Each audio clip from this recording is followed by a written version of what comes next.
appareils sont en mode silencieux. Today, the RCMP will provide an update on violent criminal activity occurring in Canada with connections to agents of the Government of India.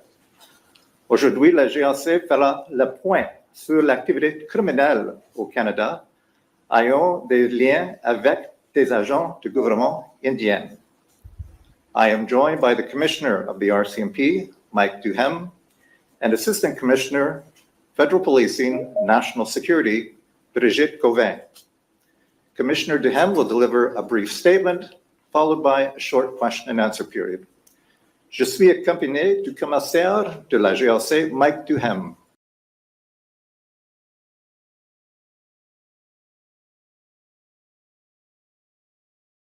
Which have led to the conduct of duty to warn by law enforcement with members of the South Asian community and specifically members of the pro-Clandestine movement. As a result, in February 2024, the RCMP created a multidisciplinary team to investigate and coordinate efforts to combat this threat.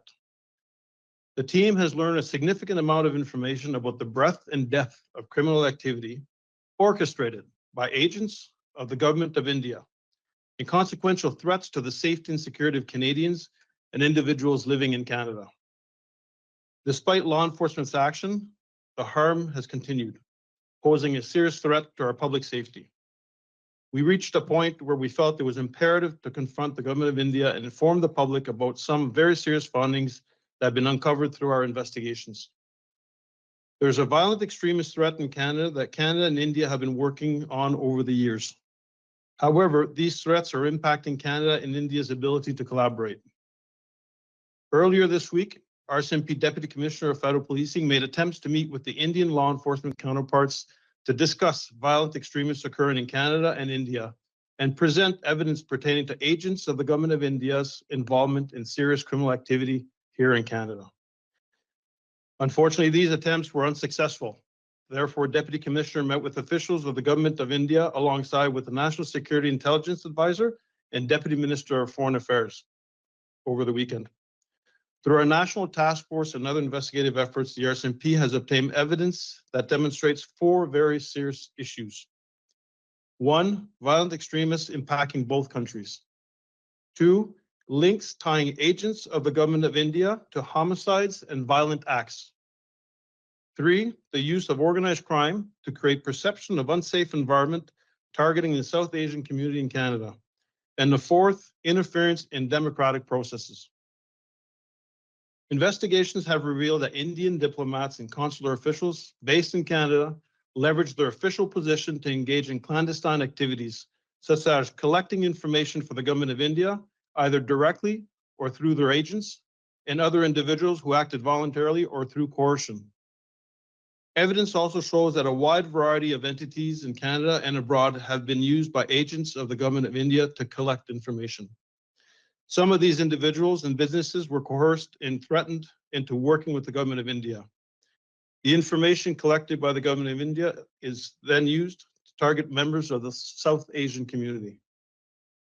This evidence was presented directly to the Government of India officials, urging their cooperation in stemming the violence and requesting our law enforcement agencies work together to address this issue.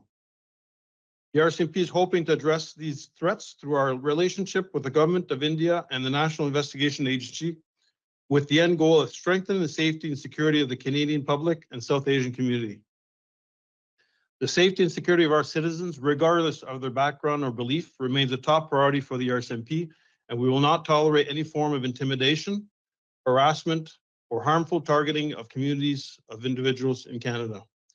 We are seeking the public's assistance in reporting incidents of foreign interference by the Government of India. Anyone who feels threatened online or in person should report the incidents to local police. If someone is in immediate danger, please call 911. Individuals can also report to the RCMP National Security Information Network by calling 1-800-420-5805. We recognize the concern and fear people might be feeling when seeing this news, and we recognize that South Asians are victims of these activities we're investigating. We want to assure all Canadians that their safety and security is at the forefront of everything we do, and we urge the public and South Asian community to remain calm and give law enforcement, Canadian officials time to continue discussions. While the RCMP does not generally comment on investigative matters to preserve operation integrity, we will keep the public updated as things develop. Thank you. Je vais maintenant passer en français. Des circonstances extraordinaires nous obligent à divulguer ce que nous avons découvert dans le cadre de multitudes d'enquêtes en cours sur l'implication d'agents du gouvernement de l'Inde dans des activités criminelles graves au Canada. Nous ne divulguons habituellement pas publiquement des informations sur les enquêtes en cours afin de préserver l'intégrité de ces dernières. Cependant, nous estimons qu'il est nécessaire de le faire dans ce cas-ci en raison de la menace importante pour la sécurité publique au Canada. Au cours des dernières années, et plus récemment, les organismes d'application de la loi au Canada, y compris la GRC, ont mené avec succès des enquêtes et porté des accusations contre un nombre important de personnes en raison de leur participation directe à des homicides, à des extorsions et d'autres actes criminels de violence. De plus, des agents des forces de l'ordre ont dû exercer leur devoir de mise en garde auprès de membres de la population sud-asiatique, notamment des membres du mouvement pro-Khalistan, car plus d'une douzaine de menaces crédibles et imminentes pesaient contre leur vie de ces derniers. Par conséquent, en février 2024, la GRC a créé une équipe multidisciplinaire pour enquêter et coordonner les efforts de la lutte contre cette menace. L'équipe a recueilli une quantité importante d'informations sur l'ampleur et la portée des activités criminelles orchestrées par des agents du gouvernement de l'Inde et sur la menace qui en découle pour la sécurité des Canadiens et Canadiennes et des personnes vivant au Canada. Malgré les mesures prises par les organismes d'application de la loi, les méfaits se poursuivent et constituent une menace importante pour notre sécurité publique. Nous sommes arrivés à un point où nous estimons qu'il est impératif de confronter le gouvernement de l'Inde et d'informer la population de certaines découvertes très sérieuses que nous avons faites dans le cadre de nos enquêtes. Il existe au Canada une menace d'extrémisme violent contre laquelle le Canada et l'Inde ont lutté au fil des années. Cependant, ces menaces nuisent à la collaboration entre le Canada et l'Inde. Plus tôt cette semaine, le sous-commissaire de la police fédérale de la GRC a tenté de rencontrer ses homologues indiens des organismes d'application de la loi pour discuter de l'extrémisme violent au Canada et en Inde et leur présenter des éléments de preuve de l'implication d'agents du gouvernement indien dans des graves activités criminelles. Ces tentatives n'ayant pas abouti, le sous-commissaire a rencontré au cours de la fin de semaine des représentants du gouvernement indien en compagnie de la conseillère de la Sécurité nationale et au renseignement et du sous-ministre des Affaires intérieures. Notre groupe de travail national et diverses enquêtes ont permis à la GRC d'obtenir des éléments de preuve démontrant l'existence de 4 problèmes très graves. Le premier, l'extrémisme violent qui touche les 2 pays. Le deuxième, l'existence de liens entre des agents du gouvernement de l'Inde et des homicides et des actes de violence. Le troisième, le recours au crime organisé pour créer une perception d'un environnement non sécuritaire ciblant la communauté sud-asiatique au Canada. Et le quatrième, l'ingérence dans le processus démocratique. Les enquêtes ont révélé que les diplomates et des agents consulaires indiens établis au Canada ont tiré parti de leur position officielle pour se livrer à des activités clandestines telles la collecte de renseignements pour le gouvernement indien, soit directement, soit grâce à des intermédiaires ainsi que d'autres personnes qui ont agi de leur plein gré ou sous la contrainte. Des éléments de preuve montrent également qu'une grande quantité d'entités au Canada et à l'étranger ont été utilisées par des agents du gouvernement de l'Inde pour recueillir des renseignements. Ces entités sont des personnes et des entreprises qui ont été contraintes et menacées de travailler pour le gouvernement de l'Inde. Les renseignements recueillis pour le gouvernement indien sont ensuite utilisés pour cibler les membres de la communauté sud-asiatique. Nous avons présenté ces éléments de preuve directement aux représentants du gouvernement de l'Inde. Nous les avons incités à coopérer pour enrayer la violence et demander que nos organismes d'application de la loi travaillent de concert pour régler la situation. La GRC espère réagir à ces menaces en collaborant avec le gouvernement de l'Inde et l'Agence nationale d'enquête dans le but de renforcer la sécurité de la population canadienne et de la communauté sud-asiatique. La sécurité de nos citoyens, quelle que soit leur origine ou leur croyance, demeure une priorité absolue pour la GRC et nous ne tolérons aucune forme d'intimidation, d'harcèlement ou d'attaque ciblée contre des communautés ou des personnes au Canada. Nous demandons de l'aide du public pour signaler tout incident d'ingérence étrangère par le gouvernement indien. Toute personne qui se sent menacée en ligne ou en personne doit signaler l'incident à son service de police local. Si une personne se trouve en danger immédiat, s'il vous plaît, appelez le 911. Vous pouvez également communiquer avec un réseau Info-Sécurité nationale de la GRC au numéro 1-800-420-5805. Nous reconnaissons que cette nouvelle puisse être source de peur et d'inquiétude. Nous sommes conscients que les Asiatiques du Sud sont victimes des activités sur lesquelles nous enquêtons. Nous tenons à faire savoir à l'ensemble des Canadiens que leur sécurité est au cœur de tout ce que nous faisons. Nous invitons les membres du public et des communautés d'Asie du Sud à rester calmes et laisser les organismes d'application de la loi et aux représentants du Canada le temps nécessaire pour poursuivre nos discussions. Bien que la GRC ne commande généralement pas les questions d'enquête pour préserver l'intégrité opérationnelle, nous tiendrons le public au courant de l'évolution de la situation. Merci beaucoup. Thank you, Commissioner Hem. Je vous remercie, Commissaire Duheme. We will now take your questions. We'll first take questions from the room and then we'll go to participants online. Nous allons maintenant répondre à vos questions. Nous allons prendre les questions dans la salle, premièrement, et puis ensuite les participants en ligne. If I could ask that you ask one question and one follow-up so that we can get to as many questions as we can in the time we have available. When asking your question, please begin by saying your name and the media organization you represent. Si vous voulez poser une question, je vous invite à rendre à l'un des microphones dans la salle. Je vous demanderai de vous limiter à une question et une question complémentaire afin que nous puissions répondre à autant de questions que possible dans le temps imparti. Au moment de vous poser votre question, vous voulez commencer par indiquer votre nom et l'organe médiatique que vous représentez. We'll start on this side of the room, please. Guy Campbell from CBC Ottawa. Is this picking up? It's not picking up here, but I can hear you loud and clear. I'm not quite sure about the other people.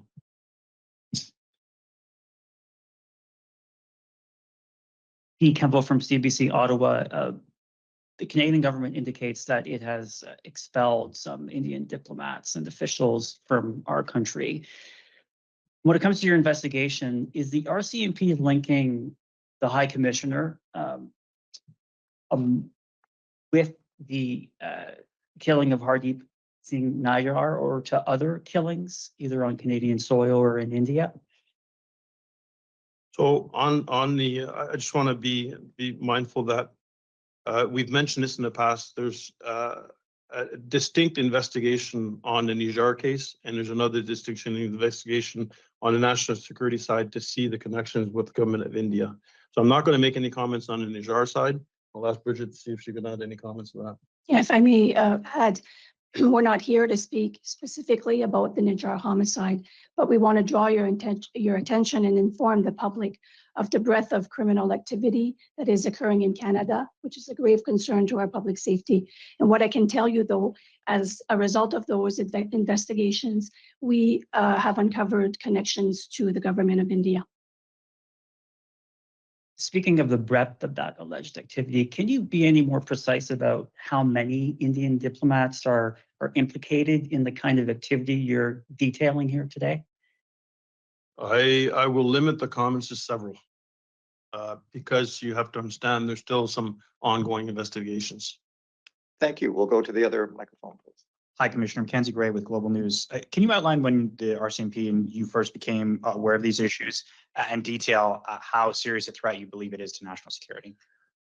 Well, and I'll ask Bridget to chime in on when all this started, but the fact that we've had an individual or Deputy Commissioner of Federal Policing travel to Singapore with the NSIA and Deputy Minister of Government Affairs Canada to take part within the discussion with the government official. We take this very seriously, and this is why we're here today to inform the Canadian population of what we're seeing and that we're very supportive and we're doing everything we can. And as to when these threats started appearing, whatnot, I'll let Bridget expand on that. But I do want to emphasize the collective effort by law enforcement across the country to address this. You've heard in my opening remarks that we've had a hub. We had a hub where the information would come in through everything that's going on across the country, but there's been some tremendous work across the country to address this. Yeah, this is a result of years of investigations, but more recently, because we've seen an escalation in that threat activity, which, as the commissioner indicated, homicides, extortions, and other acts of violence, we feel compelled today to come in front of you and tell you the activities that have been occurring in Canada, and we want to assure the public that we take it seriously, and our top priority is Canada's public safety and security. Can you just outline why, at this point in time, Indian diplomats haven't been charged? Is there issues with diplomat community? And just broadly, Commissioner, you mentioned the idea that there was a conversation with the Indians. Can you discuss what they said, what the reaction back to you was, or to the RCMP was when that information was put forward? Yeah, I'm going to, because out of respect to the conversations that took place, it was Deputy Commissioner Flynn that had those conversations. So I'll keep that private that he had. I'll invite Bridget there to make additional comments to your question. In general, national security investigations are complex and take some time. I will say that there are limitations in our Canadian judicial systems as far as what actions law enforcement can take in regards to Indian diplomats and consular officials. Go to our next question, please. Bonjour, Rebecca Kwan de Radio-Canada.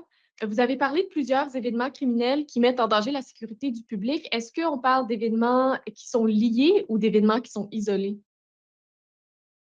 Je vous dirais que plusieurs éléments que j'ai parlé, harcèlement, extorsion, homicide, puisqu'il y a plusieurs personnes qui ont été accusées, une dizaine, je crois, à travers le pays, je vais m'abstenir de tout commentaire parce que ces dossiers-là sont encore sous enquête ou devant les tribunaux. Et justement, est-ce que vous enquêtez toujours sur d'autres meurtres liés à ces événements-là? Il y a une coordination qui se fait avec les polices de juridiction parce qu'il faut comprendre que tous les événements qui ont eu lieu, autant au niveau des homicides, l'harcèlement, l'extorsion, n'ont pas nécessairement n'ont pas pris place dans la juridiction de la GRC, mais la GRC a créé une équipe pour assurer une coordination, pour s'assurer, parce que ça peut arriver à l'occasion que si une agence policière travaille sur un dossier, un autre travaille sur un autre dossier, des fois, on n'est pas préoccupé s'il y a un lien. Et la GRC est venue créer une équipe afin d'établir, voir s'il y a des liens entre un événement et l'autre. Merci. Merci, Rebecca. Nous allons maintenant prendre des questions de ceux qui se joignent par MS Teams. We'll now move to questions from our MS Teams participants. So if I could ask that you use the raise hand function in MS Teams, and we will call upon you. Si vous souhaitez poser une question, vous voulez utiliser la fonction de main levée dans MS Teams. Again, if I could ask for one question and one follow-up. Encore, nous vous demandons de vous limiter à une question et une question complémentaire. We'll begin with Marika Walsh, please.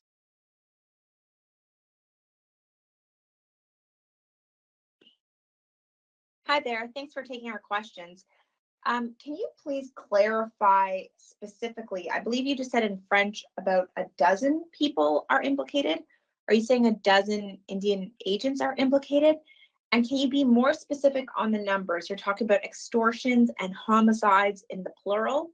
How many homicides are connected to Indian agents? How many extortions? And how many police investigations are currently open that are linked to Indian agents? Okay, so thanks for your question. And I did say a dozen. It could be give or take a couple minus. And Bridget might have the exact numbers, but I didn't infer that all of them were related to agents. And again, Bridget can add a little bit more information, but be mindful that the charges that have been laid to all these individuals across the country are still before the courts. So we'll be very limited in what we can provide as information. Bridget? Just to add to that, in regards to homicide, there's approximately 8 individuals that have been arrested and charged in relation to homicides. In relation to extortions, there's at least 22 individuals that have been arrested and charged. Some of these have connections to the government of India. Thank you. Follow-up, Marika? Yeah, I do. I'm just, that's the number of individuals charged, but how many investigations are there? I'm asking this because you're leveling very serious allegations without any specificity. I understand you're limited in what you can say, but you are warning the Canadian public of a public safety threat without telling them what they should be warned about, without saying what the issue is. So what is the public safety threat currently to Canadians? And specifically, how many investigations are open right now that are linked to agents of the Government of India? So I'll start, Marika, and as I mentioned earlier, what we're seeing is intimidation, harassment, extortion, coercion, any way or form that they feel threatened to obtain information for the Government of India or through the agent. That's where we're asking the people to come forward and assist the police or jurisdiction with the investigations. As far as investigations, I will limit it to, there's numerous investigations going on, led by multiple police agencies across the country. And I think the important thing here to characterize is that we are all working together across the country to make sure that we are working from the same information, making sure that we can hold people account, being agents of the Government of India, being local individuals or organized crime groups. We'll go next to Laura Osmond, please. Canadian press. Can you hear me all right? We can hear. Wonderful. I'm wondering, first of all, if you can start by telling us whether all the confidential information related to this has been passed on to Marjorie Og and her foreign interference inquiry so that she can make recommendations on this. What I can say for that is we've had, as you can appreciate, that because there's ongoing investigations and the public forum in which the inquiry is being held, it would not be appropriate for us to share information that could put at jeopardy the investigation or any criminal charges. Follow up, Laura? Following up on Marika's question, when it comes to accountability for some of these folks, can you help me explain to people what avenues you have to hold India and Indian agent and officials accountable when it comes to more than just the bit players who are on the ground? What are the challenges and what avenues do you have available to actually mete out that accountability that you talk about? So there's a number of law enforcement actions that we can take. Charges or criminal prosecutions is an option, but it's not necessarily the best option. That's why, for example, we created this national task force, which is comprised of, it's a multidisciplinary team comprised of a number of federal government agencies, which has a focus on investigating and prosecuting, for example, clandestine violent extremism and also foreign interference by agents of the Government of India. Now, I mentioned investigations and prosecutions. That is an option, but it is a whole of government issue. It's a whole of government strategy, and therefore we could apply other disruptive measures to mitigate the threat. The objective here is Canada's public safety, and therefore sometimes prosecutions and charges are not the best option. Our objective is to disrupt the networks and to stop the violence in our country. Thank you. We'll go next to Justin, please.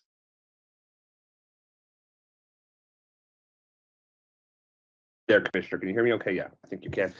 So Justin Ling, freelance. I'm wondering if you can tell me what the nexus might be to similar plots, either in the US, the UK, or further abroad. We know when these charges were first levied, there was a lot of speculation that this network may have ties to violence or extortion in other countries. Have you found that connection? Have you talked to your allies in the Five Eyes and elsewhere? And do you envision more collaboration between other intelligence services and this investigation? Thanks, Justin, and I'll let Bridget respond because we've had meetings with our FBI colleagues on this matter, and I'll let Bridget to provide you just a summary or maybe highlights of some of the commonalities. Yeah, so foreign interference is a global issue, and we work and collaborate, and we have strong relationships with our Five Eyes partners to combat this threat. In relation to this matter specifically, as the Commissioner said, we have met with our counterparts, we have shared information. There are some connections with threats in other countries. I'll remind you of the November 2023 US indictment against Nikhil Gupta, which indicates that there was also a plot to kill individuals in Canada. Justin, if I can add what we're seeing here, I doubt it very much if they have a different way of operating in different countries. I think the operation that they conduct in foreign countries is probably similar around the world. Follow up, Justin?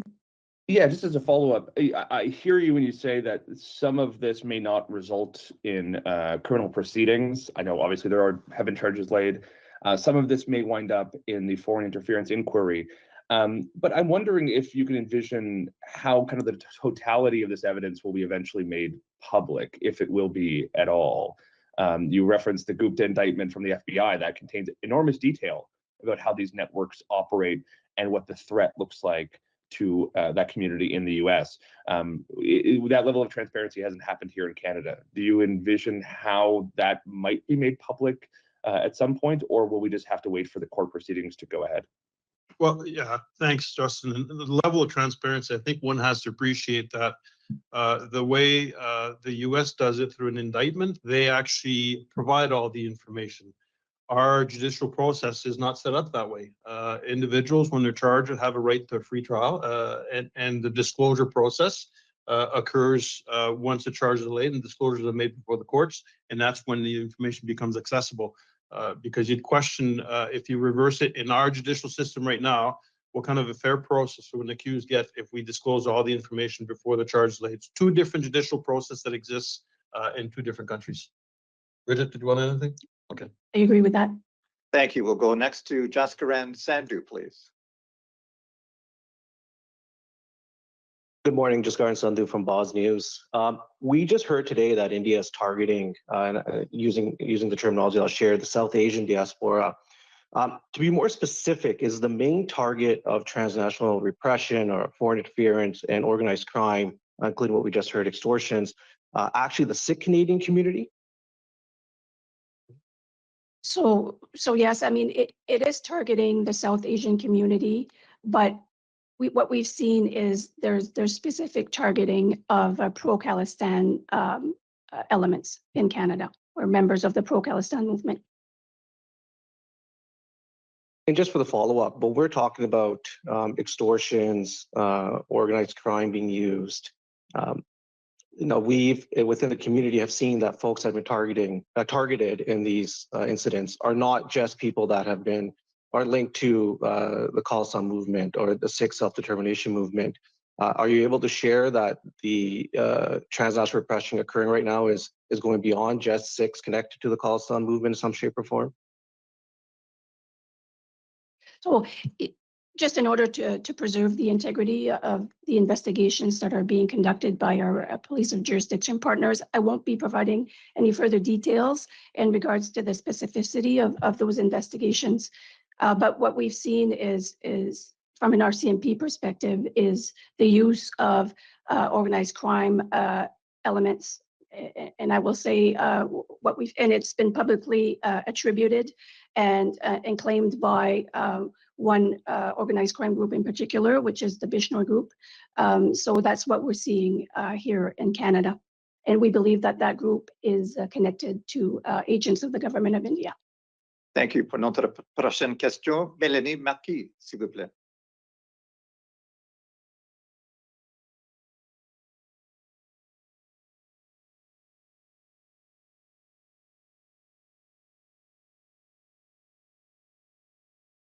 Mélanie?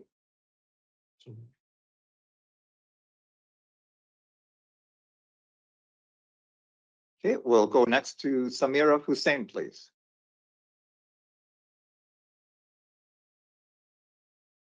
News. So just so I'm getting this straight, you're accusing the Indian government or agents of the Indian government of participating in homicide, extortion, intimidation, and coercion. Is that correct? That's correct. Now, at the beginning of this press conference, you said that these issues were preventing cooperation between India and Canada.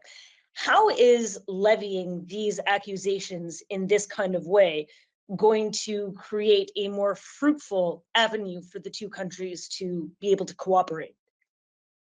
Well, I would say, Samira, the number one priority for us is public safety of Canadians across this country. And you've heard me in other forums where the relationships with the National Investigation Agency has been ongoing. We've been to India for training sessions and workshops with them. They've been here. A relationship, you always have to build a relationship, and it's not because we're here in front of the cameras today that we're not going to keep working at building those relationships, because quite frankly, what they want and we want is the exact same thing: is safety for Canadians across the country and safety for their own citizens within their respective country. So as the commissioner indicated, I mean, we've been working for years with our law enforcement counterparts in India on the violent extremism issue, both in Canada and India. Most recently, we've attempted to engage with our law enforcement partners to discuss that issue, but also to present the concerning evidence that we've uncovered through our investigations, which we've talked about today, but those attempts were unsuccessful. The commissioner mentioned the Deputy Commissioner of Federal Policing's meeting over the weekend with Government of India officials. The outcome of that meeting was not what we had hoped. So coupled with the significant threat to public safety, why we're here today as a result of those unsuccessful attempts. We are open and would like to continue to work with our law enforcement partners in India, and we urge them to take us up on our offer. Just to follow up, I guess I'm wondering, why was this press conference happening today now? I mean, it's Thanksgiving holiday in Canada. Why was this all coming out now? Thank you, Samira. It's all we've been working on this for quite some time, and the meeting that took place October 12th we did not meet the objectives that we wanted to make sure that we could collaborate and work together and ensure a safer Canada for our citizens. And we felt it was important, based on our investigations, what we're seeing, and the lack of collaboration, is to come out and make sure that we inform the Canadian public of what we're seeing and asking their assistance if they see anything or feel anything. We'll go next to Katie Nicholson, please.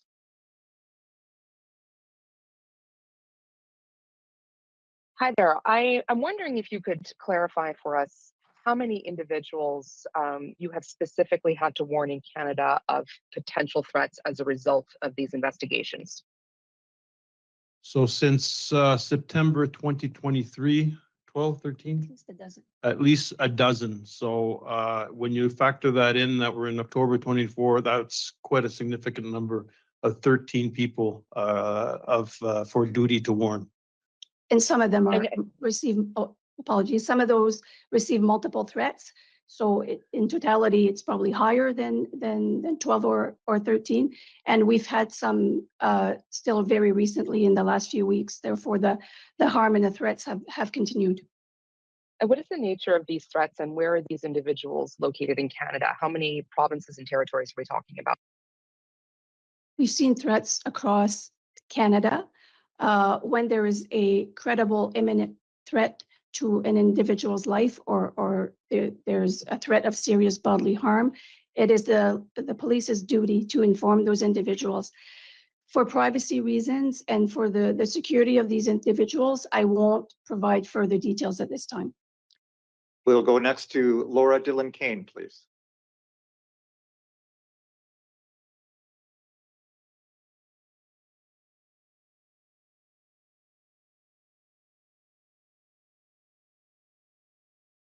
Okay, we'll go to Martina, please.